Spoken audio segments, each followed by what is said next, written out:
देखिए ठीक। तो चलिए टाइम वेस्ट न करते यहाँ एक एक क्वेश्चन को डिस्कस करना शुरू कर। देखिए आज का हमारा पहला क्वेश्चन कह रहा है कि एशिया महाद्वीप में विश्व की कुल जनसंख्या का कितना प्रतिशत भाग निवास करती है।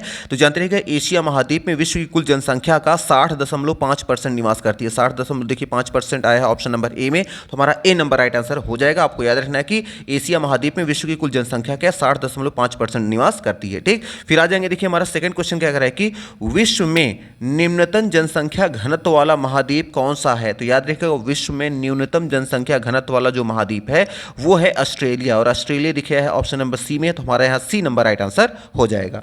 फिर देखिए आ जाएंगे हमारा थर्ड नंबर क्वेश्चन कह रहा है कि जनसंख्या आकार के अनुसार विश्व का द्वितीय बृहत्तम महाद्वीप कौन सा है। तो याद रखिएगा जनसंख्या आकार के अनुसार विश्व का द्वितीय बृहत्तम महाद्वीप जो है वो आपका है यूरोप, और यूरोप दिखिए है ऑप्शन नंबर यहाँ पे ए में, तो हमारा ए नंबर राइट आंसर हो जाएगा। आपको याद रखना है कि जनसंख्या के आधार पर विश्व का दूसरा जो सबसे बड़ा महाद्वीप है वो यूरोप है। ठीक, फिर आ जाएंगे। देखिए हमारा फोर्थ नंबर क्वेश्चन क्या कर रहा है कि जनसंख्या वितरण को प्रभावित करने वाले प्रमुख कारकों में शामिल हैं। तो जनसंख्या वितरण को प्रभावित करने वाले जो प्रमुख कारक हैं उसमें कौन कौन से कारक आते हैं। तो याद रखिएगा उसमें सामाजिक भी है, राजनीतिक भी है, सांस्कृतिक है, ये सभी कारक शामिल होते हैं। तो आपको याद रखना है कि जनसंख्या वितरण को प्रभावित करने वाले जो प्रमुख कारण है वो सामाजिक भी है, राजनीतिक भी है और सांस्कृतिक भी है। ठीक, फिर आ जाएंगे। देखिए हमारा फिफ्थ नंबर क्वेश्चन कह रहा है कि निम्नलिखित में किसे जनसंख्या वृद्धि के घटक में शामिल नहीं किया गया है। तो जो भी यहाँ पे ऑप्शन दिए गए हैं इनमें जनसंख्या की वृद्धि के घटक के रूप में किसको शामिल नहीं किया गया है।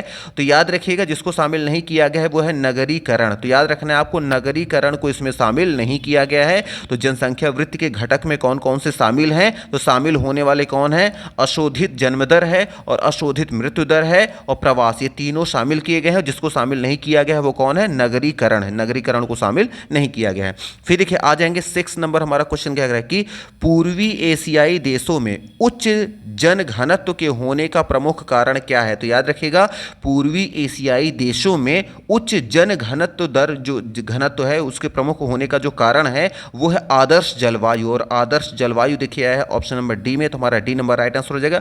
आदर्श जलवायु का मतलब होता है अच्छी जलवायु, अच्छी जलवायु होने की वजह से ही यहाँ पूर्वी एशियाई देशों में उच्च जन घनत्व होने का प्रमुख कारण है। ठीक, फिर देखिए आ जाएंगे हमारा 7 नंबर क्वेश्चन कह रहा है कि निम्न में से किस जलवायु प्रदेश में जनसंख्या अधिक पाई जाती है। तो जानते रहिएगा जिस जलवायु प्रदेश में जनसंख्या सर्वाधिक पाई जाती है वो है भूमध्य सागरीय जलवायु प्रदेश, और भूमध्य सागरीय जलवायु प्रदेश है ऑप्शन नंबर सी में, तो हमारा सी नंबर राइट आंसर हो जाएगा। आपको याद रखना है कि भूमध्य सागरीय जलवायु प्रदेश में जनसंख्या अधिक पाई जाती है। फिर देखिए आ जाएंगे हमारा 8 नंबर क्वेश्चन कह रहा है कि निम्नलिखित में से किस महाद्वीप में जनसंख्या वृद्धि सर्वाधिक पाई जाती है। तो किस महाद्वीप में जनसंख्या वृद्धि सर्वाधिक पाई जाती है, तो जानते रहिएगा वो है अफ्रीका महाद्वीप। अफ्रीका देखिए है ऑप्शन नंबर यहाँ ए पे, तो हमारा ए नंबर राइट आंसर हो जाएगा। आपको याद रखना है कि अफ्रीका महाद्वीप में जनसंख्या वृद्धि सर्वाधिक पाई जाती है। हाँ, अगर ये होता कि किस महाद्वीप में जनसंख्या सबसे अधिक है तो किस में सबसे अधिक है तब तो एशिया हो जाता, लेकिन सबसे ज्यादा तेजी से किस में बढ़ रही है तो अफ्रीका में बढ़ रही है। ठीक, फिर देखिए आ जाएंगे हमारा अगला क्वेश्चन क्या कर रहा है कि निम्नलिखित में से कौन सा विरल जनसंख्या वाला क्षेत्र नहीं है। तो वह जो जनसंख्या विरल वाला क्षेत्र नहीं है वह है दक्षिण पूर्वी एशिया, और दक्षिण पूर्वी एशिया देखिए आया है ऑप्शन नंबर हमारा सी में, तो हमारे यहाँ सी नंबर राइट आंसर हो जाएगा। आपको याद रखना है कि दक्षिण पूर्वी एशिया जो है ये विरल जनसंख्या वाला क्षेत्र नहीं है। ठीक, फिर आ जाएंगे। देखिए हमारा अगला क्वेश्चन क्या कह रहा है कि 10th नंबर क्वेश्चन कह रहा है कि निम्नलिखित में से कौन सा एक प्रतिकर्ष कारक नहीं है। तो कौन एक प्रतिकर्ष कारक नहीं है, जानते रहिएगा जो प्रतिकर्ष कारक नहीं है वो आपका है चिकित्सा शैक्षणिक सुविधाएं। जो चिकित्सा और शैक्षणिक सुविधाएं जो हैं इनको एक प्रतिकर्ष कारक नहीं माना जाता है। ठीक, इसलिए हम ऑप्शन नंबर सी को यहाँ पे क्लिक कर देंगे।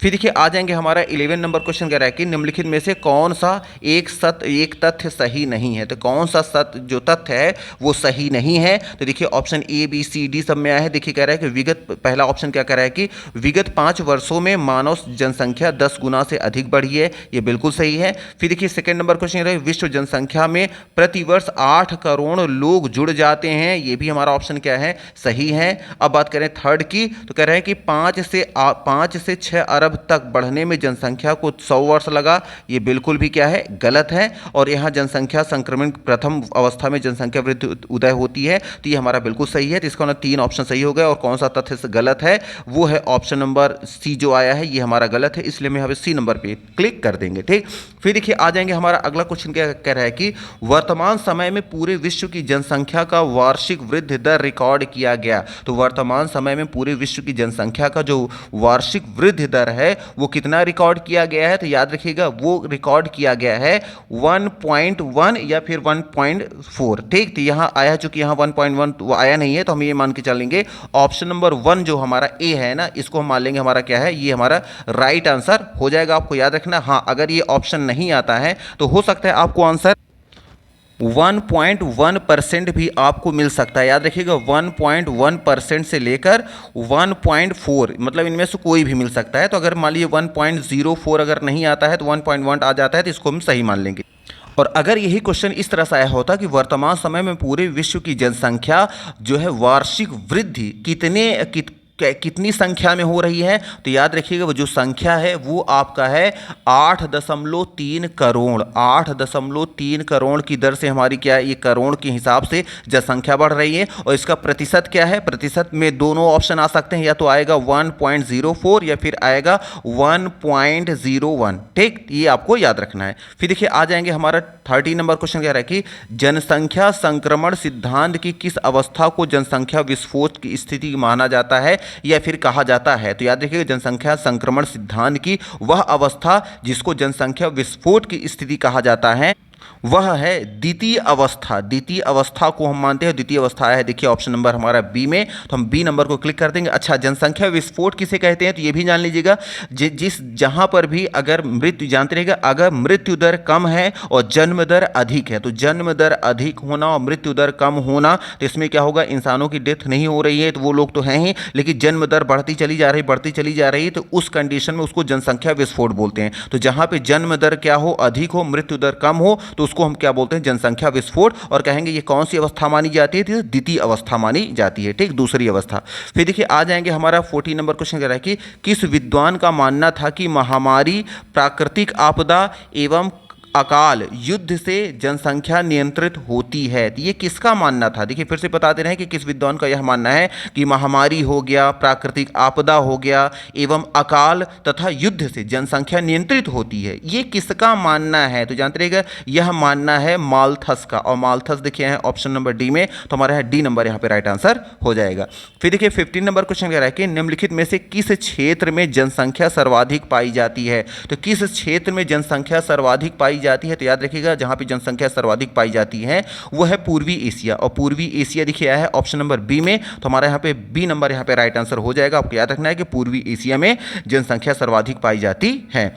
फिर देखिए आ जाएंगे 16 नंबर, देखिए हमारा क्वेश्चन क्या कह रहा है कि किस अफ्रीकी देश में जन्म वृद्धि दर सबसे अधिक है। तो किस अफ्रीकी देश में जन्म वृद्धि दर सबसे अधिक है, तो याद रखिएगा वह देश सोमालिया। वो देश कौन सा है, सोमालिया है, ये आपको याद रखना है। लेकिन हाँ, अगर यही ऑप्शन जानते रहेगा, अगर यही ऑप्शन क्या आ जाता, नाइजेरिया, अगर आ जाए नाइजर आ जाता इसमें, नाइजर, तो याद रखिए अगर नाइजर की बात करें ना तो 2020 के आंकड़े के अनुसार याद रखिएगा अफ्रीका का नाइजर देश जो है ना, इसमें जन्म वृद्धि दर सबसे अधिक पाई गई है। तो अगर इसमें देखिए नाइजर चूंकि ऑप्शन है ही नहीं, तो हम इसलिए यहाँ सोमालिया इस पे आ गया। लेकिन हाँ, अगर अफ्रीका देश की अगर माने सबसे अधिक जो जन्म वृद्धि दर है वो किस देश की है, तो नाइजर की है। आपको याद रखना है, ये 2020 के आंकड़े के अनुसार आपको बता रहे हैं। ठीक, अब आ जाएंगे देखिए हमारा अगला क्वेश्चन क्या कह रहा है कि निम्नलिखित देशों में किसकी जनसंख्या सर्वाधिक है। तो कौन सा देश है, तो हम सबको पता है कि वो कौन है, चाइना।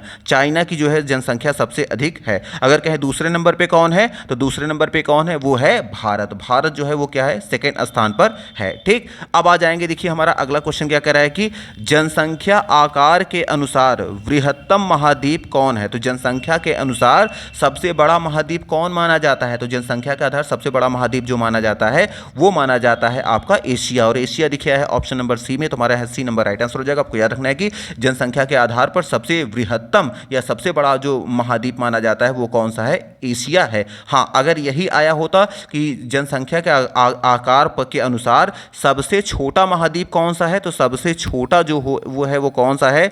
वो है आपका ऑस्ट्रेलिया। तो सबसे बड़ा कौन है? सबसे बड़ा है आपका एशिया, और सबसे छोटा कौन सा है? सबसे छोटा है ऑस्ट्रेलिया। ये आपको याद रखना है, ठीक। फिर देखिए आ जाएंगे, हमारा अगला क्वेश्चन कह रहा है कि निम्नलिखित में से किस देश का घनत्व सर्वाधिक है? निम्नलिखित में से किस देश का घनत्व सर्वाधिक है? सबसे ज़्यादा कौन सा घनत्व वाला देश है? तो याद रखिएगा सर्वाधिक घनत्व वाला जो देश है वो आपका है इन चारों ऑप्शन में बांग्लादेश। बांग्लादेश इन भारत, श्रीलंका और भूटान, भारत, श्रीलंका, बांग्ला और भूटान में इन चारों में अगर कंपेयर करेंगे तो इन चारों में सबसे ज़्यादा घनत्व वाला जो देश है वो बांग्लादेश माना जाता है। लेकिन हाँ, अगर यही आया होता कि विश्व में सर्वाधिक घनत्व वाला देश कौन सा है, तो वो कौन सा है? तो वो है आपका मोनाको, ठीक।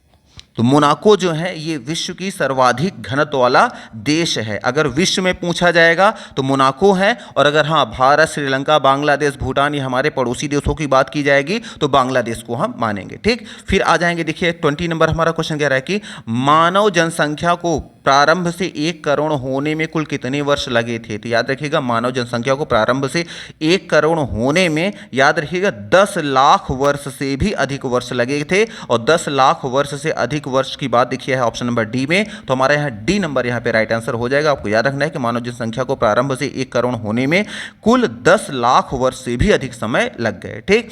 फिर आ जाएंगे, देखिए हमारा अगला क्वेश्चन क्या रहा है कि जनसंख्या में होने वाले परिवर्तन चक्र को सामान्यतः किस नाम से जाना जाता है? तो जानते रहिए कि जनसंख्या में होने वाले परिवर्तन चक्र को सामान्यतः जिस नाम से जाना जाता है वह है जनांकीय संक्रमण सिद्धांत, और जनांकीय संक्रमण सिद्धांत देखिए है ऑप्शन नंबर बी में। तो हमारा यहाँ बी नंबर राइट आंसर हो जाएगा। आपको याद रखना है कि जनसंख्या में होने वाले परिवर्तन चक्र को सामान्यतः जनांकीय संक्रमण सिद्धांत के नाम से जाना जाता है, ठीक। फिर आ जाएंगे, देखिए हमारा 22 नंबर क्वेश्चन क्या कह रहा है कि विश्व के अधिकांश विकसित देश जनसंख्या संक्रमण की किस अवस्था में हैं? तो याद रखिएगा विश्व के अधिकांश विकसित देश जो हैं वो जनसंख्या के द्वितीय अवस्था में है, और द्वितीय अवस्था देखिए है ऑप्शन नंबर बी में। तो हमारा यहाँ बी नंबर राइट आंसर हो जाएगा। आपको याद रखना है कि विश्व के अधिकांश विकासशील देश जो हैं वो जनसंख्या के द्वितीय अवस्था के संक्रमण की अवस्था में है, ठीक। इसलिए ऑप्शन नंबर बी हमारा यहाँ पे राइट आंसर हो जाएगा। फिर देखिए आ जाएंगे, हमारा 23 नंबर क्वेश्चन कह रहा है कि जनसंख्या संक्रमण सिद्धांत के अंतर्गत कौन सी विशेषता पाई जाती है? तो देखिए ऑप्शन ए में आया है जन्म दर घटने लगती है, ऑप्शन बी में आया है मृत्यु दर घटने लगती है, ऑप्शन सी में है जन्म दर एवं मृत्यु दर स्थिर हो जाती है, या फिर ऑप्शन डी जन्म दर एवं मृत्यु दर घटने लगती है। तो आपको याद रखना है जनसंख्या संक्रमण सिद्धांत के अंतर्गत जन्म दर एवं मृत्यु दर स्थिर हो जाती है। जो इस जन्म दर और मृत्यु दर स्थित हो जाती है इसी को हम क्या बोलते हैं? जनसंख्या संक्रमण के सिद्धांत इसको हम कहते हैं, ठीक। इसी यही विशेषता पाई जाती है किसमें? जनसंख्या संक्रमण सिद्धांत के अंतर्गत जो विशेषता पाई जाती है क्या पाई जाती है? इसमें जन्म दर और मृत्यु दर दोनों स्थिर हो जाते हैं, ठीक। इसलिए ऑप्शन नंबर हमारा सी यहाँ पे राइट आंसर हो जाएगा। फिर देखिए आ जाएंगे यहाँ 40 नंबर हमारा क्वेश्चन कह रहा है, 24 क्वेश्चन क्या कह रहा है कि 24 नंबर जनसंख्या संक्रमण सिद्धांत के द्वितीय अवस्था में क्या होता है? तो जो जनसंख्या संक्रमण का जो द्वितीय अवस्था होती है उसमें क्या होता है? तो याद रखिएगा उसमें उच्च जन्म दर एवं निम्न मृत्यु दर की स्थिति पाई जाती है। तो जो जनसंख्या संक्रमण सिद्धांत के द्वितीय अवस्था होती है उसमें क्या पाई जाती है? जो जनसंख्या संक्रमण का जो दूसरा सिद्धांत होता है उसमें यह पाया जाता है कि जन्म दर बढ़ जाती है और मृत्यु दर क्या हो जाती है? कम हो जाती है। इसलिए यहाँ पे उच्च जन्म दर एवं निम्न मृत्यु दर की स्थिति पाई जाती है। इसलिए ऑप्शन नंबर हमारा डी यहाँ पे राइट आंसर हो जाएगा। फिर देखिए आ जाएंगे, हमारा 25 नंबर क्वेश्चन कह रहा है कि निम्नलिखित को सुमेलित कीजिए। क्या कह रहा है? सूची 1 है और एक सूची 2 है। इसमें हमें क्या करना है? एक सूची से दूसरी सूची को क्या करना है? हमें आपस में मैच कराना है। अब देखिए हमारे पास यही 4 ऑप्शन है। ऑप्शन में क्या है? 1 देखिए ऑप्शन ए में सर्वाधिक नगरीकरण हो गया, जनसंख्या संक्रमण हो गया आपका की द्वितीय अवस्था, और न्यूनतम जनसंख्या घनत्व, सर्वाधिक जनसंख्या वृद्धि हो गया। और हमारे पास देश क्या है? देखिए आया है लाइबेरिया हो गया, ऑस्ट्रेलिया हो गया, सिंगापुर हो गया, जापान। इन्हीं में से हमें चूज़ करना है, ठीक।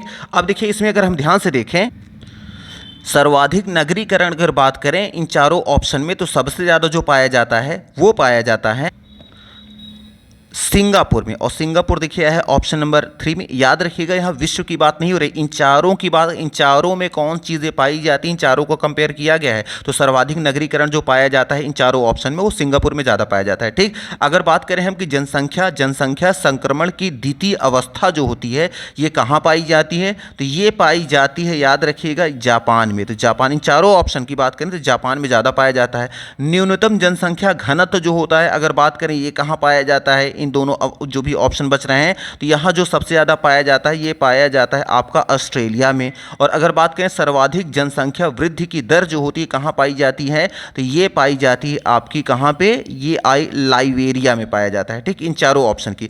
अब इन चारों ऑप्शन को अगर हम मैच कराएं तो इन कूट वर्ड हमें दिया गया है ABCD, तो इनमें से कौन सा ऑप्शन सही होगा, तो इसमें अगर आप ध्यान से देखें तो ये है option number B. Option number B जो होगा हमारा ये राइट आंसर हो जाएगा। देखिए ए से मिलाया गया है, यहाँ पे 3 को मिलाया गया है, और बी को मिलाया गया है हमारा, देखिए बी नंबर पे यहाँ आ जाएंगे, यहाँ 4 हो गया, और अगर देखें सी नंबर हो गया 2 हो गया, और डी हमारा हो गया 1 हो गया। तो ये हमारा क्या हो जाएगा, राइट आंसर हो जाएगा। हाँ, अगर यही क्वेश्चन कुछ इस तरह से पूछ लिया जाए, अगर ये क्वेश्चन आ जाए कि विश्व में सर्वाधिक नगरीकरण किस देश का हुआ है, विश्व में सबसे ज़्यादा नगरीकरण किस देश का हुआ है, तो वो याद रखिएगा, वो देश है जर्मनी। जर्मनी का जो है विश्व में सर्वाधिक क्या हुआ है, सबसे ज़्यादा नगरीकरण किया गया है, ये आपको याद रखना है। और अगर बात करें यहाँ पे जैसे 3 नंबर देखिए न्यूनतम जनसंख्या घनत्व, अगर ये कहते हैं विश्व में न्यूनतम जनसंख्या घनत्व वाला देश कौन सा है, तो याद रखिएगा वो आपका है मंगोलिया। मंगोलिया जो है विश्व का सबसे न्यूनतम घनत्व वाला क्या है, देश है। तो ये आपको 2 पॉइंट और भी याद रखना है। तो ये तो यहाँ पे बताया गया। हाँ, अगर यही आ जाता कि सर्वाधिक जनसंख्या वृद्धि की दर वाला कौन सा देश है, तो वो आपका है यूएई जो है संयुक्त राज्य अमीरात जो है ना, ये आपका यूएई जो होता है वो सर्वाधिक जनसंख्या वृद्धि वाला है। विश्व की बात कर रहे हैं तो ये हमारा आंसर किसका है, देखा जाए तो विश्व में अगर पूछा होता तो यूएई हो जाता। न्यूनतम जनसंख्या घनत्व विश्व में सबसे ज़्यादा किसका है, तो वो मंगोलिया का है। अगर कहें विश्व में सर्वाधिक नगरीकरण किसका किया गया है, तो वो जर्मनी का किया गया है। ये भी आपको याद रखना है। लेकिन देखिए ये सब कहीं ऑप्शन नहीं थे, हमें केवल इन्हीं चारों में से ऑप्शन चूज करना था, तो इनमें जो जिनका सबसे ज़्यादा हुआ था वो आपको बता दिया गया। लेकिन यही क्वेश्चन अगर आता विश्व में सर्वाधिक नगरीकरण किस देश का हुआ है, तो जर्मनी हम कहते। अगर कहता यहाँ पे कि जनसंख्या आता कि न्यूनतम जनसंख्या घनत्व वाला देश कौन सा है, तो मंगोलिया होता। और आता सर्वाधिक जनसंख्या वृद्धि की दर किस देश में पाई गई है, तो वो है यूएई होता। ये हमें याद रखना है। ठीक, फिर आ जाएंगे। देखिए हमारा अगला क्वेश्चन क्या कर रहा है कि 26 नंबर हमारा क्वेश्चन कह रहा है कि निम्नलिखित कथनों पर विचार कीजिए। अब देखिए कथन क्या दिया गया है, 1 2 3 दिया गया है, और इसमें ऑप्शन हमें चूज करने के लिए ऑप्शन दिया गया है। देखिए क्वेश्चन क्या कह रहा है कि जनसंख्या संक्रमण की प्रथम अवस्था में कुपोषण एवं महामारी एक गंभीर चुनौती मानी जाती है। हाँ, ये बिल्कुल सही बात है कि जनसंख्या संक्रमण, जब जनसंख्या बढ़ती है तो उसकी प्रथम जो अवस्था होती है उसमें लोग क्या होते हैं, कुपोषण के शिकार होते हैं, महामारियां भी बहुत गंभीर बीमारियां भी फैल जाती हैं, बहुत समाज को बहुत चुनौती का सामना करना पड़ता है। ये तो बिल्कुल सही ऑप्शन है। ठीक, फिर देखिए आ गया दूसरा, क्या कह रहा है ऑप्शन, आर्थिक पिछड़ापन एवं अशांति प्रवास के अपकर्षक कारक माने जाते हैं। तो ये बिल्कुल भी नहीं सही है। ये आर्थिक पिछड़ापन और अशांति प्रवास के अपकर्षक कारण नहीं माने जाते। और देखिए तीसरा क्या कह रहा है कि वर्तमान समय में विश्व की जनसंख्या वृद्धि दर कम है। उपरोक्त कथनों में से कौन सा कथन सही है, तो ये भी हमारा ऑप्शन क्या है, राइट है। ठीक, इसका मतलब कि अगर हम ध्यान से देखें तो हमारा ऑप्शन ए और 3 क्या है, ये सही है। गलत ऑप्शन कौन सा है आपका, ये बी वाला, सेकंड वाला हमारा रॉन्ग हो गया है। तो इसमें कह रहा है कि कौन सा, हमें देखिए विचार करिए का मतलब कौन कौन सही है हमें ये बताना है। तो जो जो सही है अगर हम ध्यान से देखें तो हमारा पहला सही निकल गया और तीसरा सही निकल गया। पहले और तीसरे की बात किसमें की गई, ये बात की गई ऑप्शन नंबर सी में। तो हमारे यहाँ सी नंबर राइट आंसर हो जाएगा। आपको याद रखना है कि जनसंख्या संक्रमण की प्रथम अवस्था में कुपोषण और महामारी जो है ये गंभीर चुनौती मानी जाती है। और दूसरा क्या सही ऑप्शन है, वो है वर्तमान समय में विश्व की जनसंख्या वृद्धि कम है। ठीक, पूरे विश्व की बात करें तो। फिर देखिए आ जाएंगे, हमारा अगला क्वेश्चन कह रहा है कि निम्नलिखित में से कौन सा कथन असत्य है। तो हमें असत्य कथन को बताना है। अब देखिए option A B C and D आया है। ऑप्शन ए देखिए आया है कि मालपस ने अप्राकृतिक आपदाओं को उचित निरोध बताया है। ठीक, तो ये तो बिल्कुल सही है, ये इनका कथन है। फिर कह रहे हैं मध्य एशियाई देशों में जनसंख्या जन घनत्व अधिक होने का मुख्य कारण उपजाऊ मृदा होना है। तो कोई ज़रूरी नहीं, बल्कि अशिक्षा भी है, लोगों को बिल्कुल भी जागरूक नहीं है, ये भी एक कारण है। इसलिए हमारा ये रॉन्ग आंसर हो जाएगा। फिर कह रहे हैं मध्य एशिया में जनसंख्या घनत्व कम होने का मुख्य कारण प्रतिकूल जलवायु का पाया जाना है। ये भी हमारा ऑप्शन क्या है, सही है। फिर कह रहे हैं विश्व की अधिकांश जनसंख्या नदी घाटियों में मिलती है, ये भी हमारा आंसर क्या है, सही है। इसका मतलब जो हमारा गलत जो असत्य वाक्य है वो कौन सा है, वो है ऑप्शन नंबर बी जो हमारा है, ये हमारा क्या है, रॉन्ग आंसर है। इसलिए हम यहाँ ऑप्शन नंबर बी को यहाँ पे क्लिक कर देंगे। तो मे भी आपको यहाँ पे सारी चीज़ें समझ में आ गई होंगी कि कैसे कैसे क्वेश्चन, देखिए कैसे कैसे क्वेश्चन आ सकते हैं। कुछ क्वेश्चन ऐसे ऐसे तार्किक होते हैं कि आपको केवल क्या करना है, इसको समझना है। ऐसे काम नहीं चलेगा केवल ऐसे केवल पढ़ लिया बस, क्वेश्चन को कंपेयर करके पढ़ते हुए चलना है और कुछ पॉइंट बार बार पढ़ते पढ़ते क्या होते हैं, आपको क्लियर होते हैं। ठीक, तो मे भी आपको यहाँ 1 बाय 1 सारे क्वेश्चन समझ में आ गए होंगे। तो चलिए आज की तरह रखते हैं। और हाँ, अगर आपको सारी चीज़ें समझ में आ रही है तो प्लीज़ वीडियो को लाइक करना, चैनल को सब्सक्राइब करना ना भूलें। And thank you very much for watching this video. Thank you.